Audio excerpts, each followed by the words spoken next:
Bonjour à tous, je suis Gilles Mancillon, je venais vous saluer aujourd'hui. Je vais continuer cette discussion sur la nature interdimensionnelle des êtres et des choses, sur la spiritualité. Pour ceux qui tombent par hasard sur cette chaîne et qui ne sont pas intéressés par la spiritualité, il y a des millions d'autres chaînes qui parlent d'autres choses, hein. Et toutes ces choses, je ne les adresse que de manière très générale, c'est-à-dire que bon, il y a toujours des exceptions aux règles, mais enfin, j'essaie d'apporter un sens logique aux choses pour arriver à commencer à révéler, découvrir, parce que c'est des choses qui vont l'univers se révèle, hein. L'univers est un mystère éternel qui continue à se révéler dans l'essence que l'on doit faire. La vie est une histoire. On se raconte une histoire par rapport à ce que l'on croit, ce que l'on ressent, ce que l'on pense, ce que l'on vit. Et donc il y a toujours cette histoire. Ce qu'il faut, c'est améliorer la qualité de notre histoire pour passer. On ne peut pas avoir la joie et l'amertume en même temps. Donc il faut vraiment essayer de concentrer le plus possible de ses pensées, de ses mots et de ses actions sur des choses qui nous rendent heureux et joyeux, plutôt que de continuer à cultiver le passé, hein. Le passé, c'est vraiment ce qui nous retient. Toute la souffrance, toute l'amertume, c'est ou dans les projections sur des peurs futures qui ne sont pas encore là, donc qui n'existent pas, ou sur des choses du passé qui ont déjà disparu et qu'on s'accroche un petit peu en essayant de les comprendre, et donc à travers un prisme qui n'est pas forcément la plus haute fréquence. Et donc savoir, il n'y a aucun pouvoir dans le passé, hein. Le pouvoir, on a le pouvoir dans le présent de changer toute notre relation par rapport à toutes les choses du passé, mais on n'a pas le pouvoir de retourner dans le passé pour changer les choses. Pas encore. Donc, mais même le présent, c'est-à-dire que c'est dans le présent que tout se passe, mais même ce présent, c'est quelque chose d'assez élusif, puisque ce que j'ai dit, ce qui s'est passé il y a une seconde est déjà dans le passé, il a disparu. Et donc on avance, on est toujours en train d'avancer dans le futur, jusqu'au moment où on arrive à trouver ce portail qui nous permet de respirer consciemment sans avoir besoin de se tourner vers le passé ou le futur. Bon, tout ça, c'est des choses qui sont déjà très bien expliquées dans toutes les philosophies zen, bouddhistes, tout ce qui traite à la méditation et à l'ascension et à l'illumination. Je voulais aussi adresser une prière pour l'Australie, hein, de savoir que est-ce qu'on peut prier pour que la pluie arrive, parce que l'humain ne sait pas qu'il a le pouvoir d'influencer les climats. Il a le pouvoir, si suffisamment de personnes viennent ensemble pour faire une cérémonie pour demander à la terre d'apporter des nuages et de la pluie va arriver, hein. C'est ce que les arbres font quand ils ont besoin d'être nourris, ils demandent à la terre et la pluie arrive. Donc on a besoin quand même, on aimerait bien, bon, je sais qu'il y a une purification, un nettoyage qui est en train de se passer, mais enfin on aimerait bien, on voudrait quand même ajouter nos prières et nos bonnes pensées au fait que la possibilité de pluie puisse arriver sur l'Australie, qui permettrait d'éteindre tous ces feux, hein. Enfin, donc, ce que l'on doit, c'est savoir, on doit savoir une chose qui est importante, c'est que notre mission ici sur Terre est importante et la planète Terre est importante parce qu'elle est vraiment au centre de toute l'ascension universelle. Il y a toute une ascension de notre constellation, de notre univers local, de notre super univers et de tout le. C'est-à-dire qu'il y a cette vague d'énergie qui vient du centre de la source, qui est là pour nous assister dans notre ascension. Ça assiste tous les êtres et toutes les choses. Et donc ces plans, c'est un peu les plans dimensionnels. On a 7 dimensions de réalité qui sont encapsulées sur l'accès vertical, ce qu'on appelle les chakras, qui nous ouvrent à la 7e dimension avec le portail de l'infini, qui est la 8e dimension, et on veut s'aligner avec la 9e dimension, là où les plans divins, les plans de l'âme s'harmonisent avec les plans divins. Mais toutes ces dimensions peuvent être, on peut imaginer qu'elles sont entassées les unes aux autres, et quand on prend un ascenseur cosmique, quand on aura ouvert les portes de notre conscience à pouvoir faire ça, à pouvoir accepter de pouvoir lâcher prise sur notre corps physique et notre réalité terrestre, notre conscience peut s'élever dans cet ascenseur cosmique pour aller visiter toutes ces dimensions. J'ai écrit un livre qui est pour apprendre aux gens à voyager astralement. C'est assez efficace. Ça s'appelle Quand je ne rêve pas, je suis. Je me languis de pouvoir le publier maintenant parce que ça fait quand même quelques années que je l'ai écrit. Mais toutes ces dimensions qui peuvent être empilées les unes sur les autres, en réalité, il n'y a qu'une seule dimension. C'est la dimension de l'infini. Et ces dimensions, ce sont juste que des marqueurs, en fin de compte, des niveaux de conscience, bien qu'elles soient quand même séparées par la conscience. De chaque dimension est un petit peu c'est comme une maison, hein, parce qu'on ne voit pas ce qui se passe dans la maison d'à côté. Mais toutes ces dimensions sont aussi à l'intérieur de nous, hein, la 9e dimension, la 8e dimension, la dimension de la source même est déjà à l'intérieur de nous. C'est juste qu'il y a toutes sortes de couches et de couches et de couches. On a à l'intérieur de nous un univers beaucoup plus raffiné en réalité. Quand vous voyez un pigeon dans la rue, c'est pas un pigeon, c'est Dieu qui a pris la forme d'un pigeon, l'univers qui s'est déguisé en pigeon. Un arbre, c'est l'univers qui s'est déguisé en arbre. Nous sommes des humains, on a une forme humaine, mais nous sommes l'univers qui a pris cette forme humaine pour un temps, pour avoir une expérience.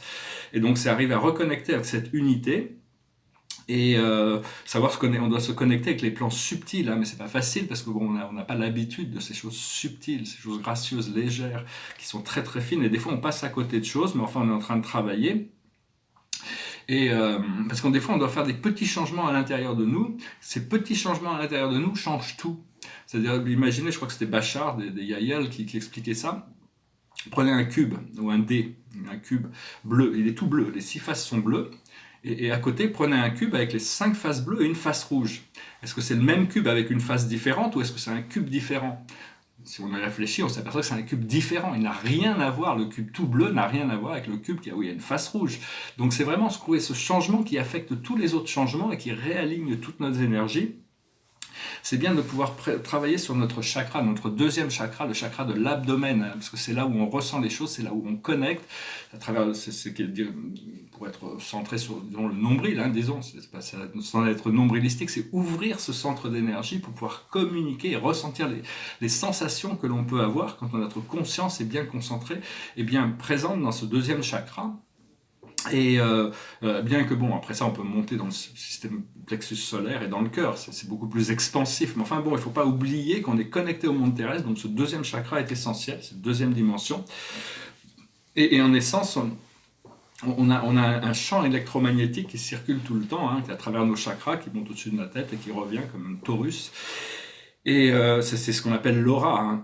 Mais cette aura, c'est un petit peu comme une toile d'araignée. On est au centre, il y a notre famille d'âmes autour, notre famille de guides, et les cercles intérieurs, et autour de nous, on a notre famille, nos amis dans le monde terrestre, et il y a ces cercles concentriques, c'est savoir toujours se retrouver au centre.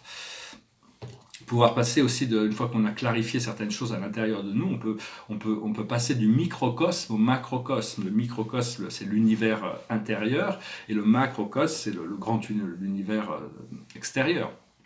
Donc c'est pouvoir arriver à sortir de son corps pour arriver à passer du microcosme au macrocosme, et on peut transcender toutes les choses de l'univers grâce à cette lumière dorée, hein. Moi, je travaille avec la lumière jaune et blanche, mais il y a cette lumière dorée et blanche qui est aussi très très puissante, qui permet on doit vraiment activer cette torche à l'intérieur de nous et utiliser comme des outils. La vie dans l'univers a été créée comme un mystère, hein. Tout est connu au départ, mais on a choisi d'oublier pour redécouvrir. La vie se révèle progressivement. Et savoir que bon, quand on a découvert une fréquence supérieure, ça peut être à travers de la vision, il faut s'ouvrir son domaine de la vision, ça peut être à travers son audition, des sons divins, ça peut être des odeurs divines, des goûts divins, ça peut être des sensations, ça peut être des ressentis, c'est-à-dire qu'une fois qu'on a pu garder cette connexion à cette lumière, à cette fréquence, c'est d'arriver à la retrouver pour toujours reconnecter. On peut toujours retrouver cette fréquence. Ce sont des fréquences qui ne sont pas, même si elles ne font que passer dans notre expérience, elles restent permanentes. C'est juste à notre habilité de revenir rechercher cette fréquence pour pouvoir la ramener à l'intérieur de nous et la cultiver cette connexion. Je tirais quelques cartes pour l'oracle, c'est des cartes très simples de mon amie Assandra. C'est nos guides, c'est les messages de nos guides, hein. La plus haute sagesse pour nous aujourd'hui, c'est la responsabilité. Pas responsabilité vis-à-vis des autres, responsabilité vis-à-vis de vous-même. Quelles sont les responsabilités que l'on a choisi d'embrasser? Ce que l'on doit comprendre, c'est l'effort. Quel est l'effort qui doit être produit? Pas pour trop d'efforts. Si on fait trop d'efforts, on sort de notre alignement, hein. C'est parce que la vie dans le monde subtil, c'est vraiment une question de réceptivité. On demande, on reçoit, et après on doit s'aligner avec ce qu'on a demandé. Ce que l'on doit faire, c'est l'accomplissement. Et l'aboutissant, c'est le sens de la vie. On va découvrir des nouveaux sens dans notre vie. On va trouver le sens de la vie est très très important. Ça nous donne une raison, ça permet de comprendre pourquoi on est là.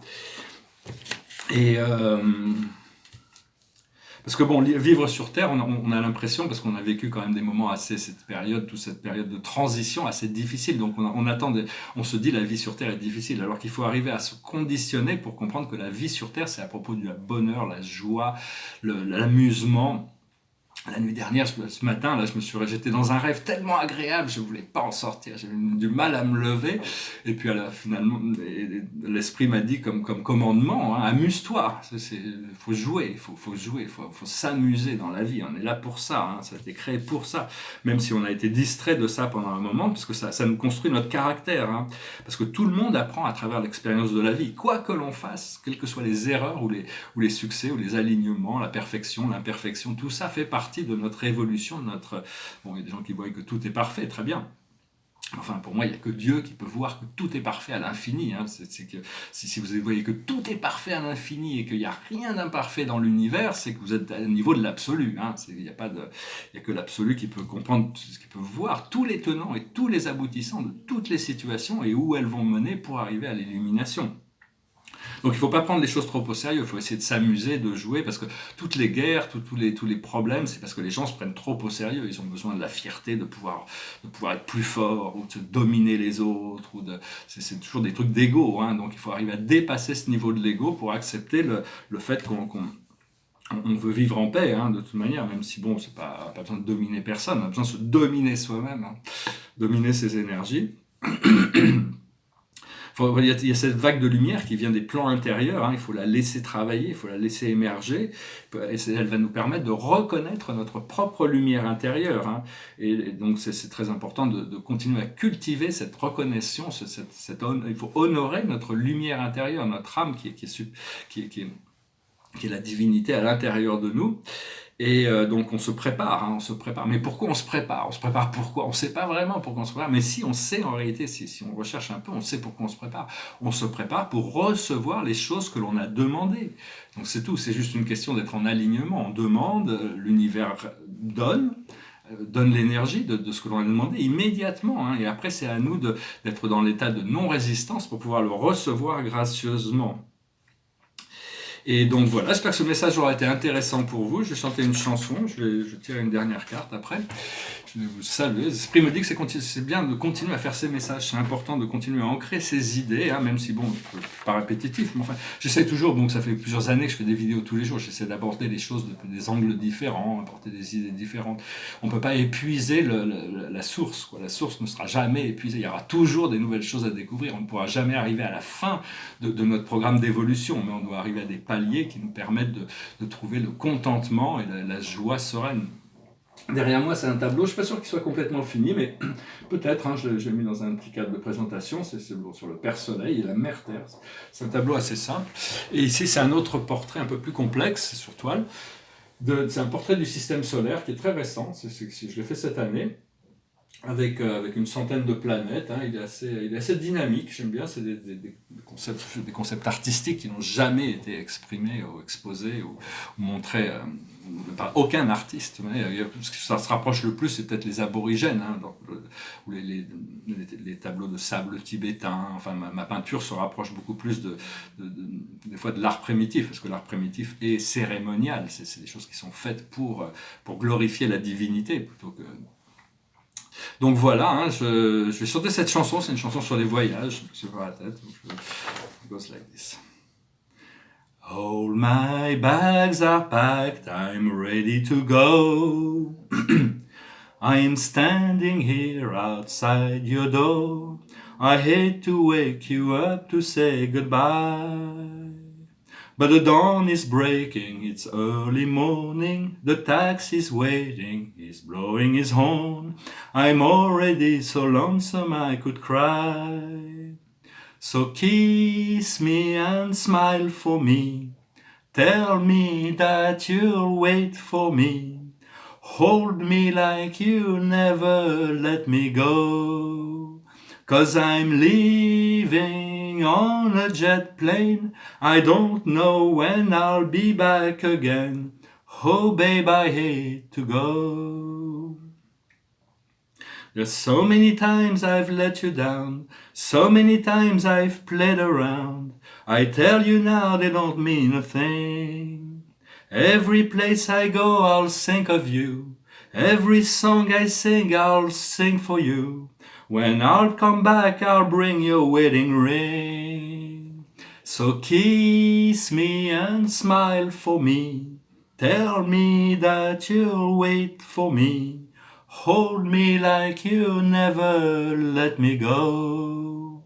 'Cause I'm leaving on a jet plane. I don't know when I'll be back again. Oh babe, I hate to go. Now the time has come to leave you. One more time let me kiss you. Then close your eyes and I'll be on my way. Dream about the days to come, when I won't have to live alone, about the times when I won't have to say, kiss me and smile for me, tell me that you'll wait for me, hold me like you never let me go. 'Cause I'm leaving on a jet plane. I don't know when I'll be back again. I'm leaving on a jet plane. I don't know when I'll be back again. I'm leaving on a jet plane. I don't know when I'll be back again. Oh babe, I hate to go. La chanson de John Denver. Moi, je vous tiens une dernière carte pour finir. J'espère que vous passez une excellente journée. L'esprit me dit qu'il y a une journée qui arrive, là, peut-être aujourd'hui, qui sera la plus belle journée de ma vie. Et donc, on se prépare. Il y a toutes sortes de choses merveilleuses qui sont devant. Il ne faut pas se laisser distraire par le passé, surtout. Et donc, la carte de la journée, c'est à la mer. Il faut se jeter, il faut aller à la recherche des choses. C'est un retour à la source. C'est vraiment... on doit se lancer. D'ailleurs, on va voir un petit peu ce que la carte peut dire, mais... Je vais regarder. C'est les nouvelles cartes, je vais voir un petit peu, c'est la carte numéro 7, on va voir ce que ça raconte. Je ne vais pas dire tout l'oracle là, mais...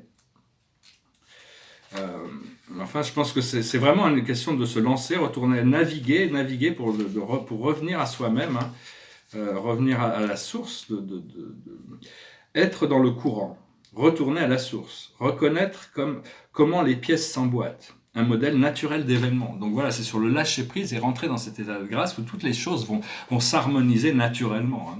Je vous remercie d'aimer, de partager, de commenter, de souscrire. Je vous remercie de tous vos soutiens, vos messages. Et puis je vous souhaite encore, moi je vous ai souhaité une bonne année, donc on vous souhaite une bonne journée aujourd'hui. Chaque jour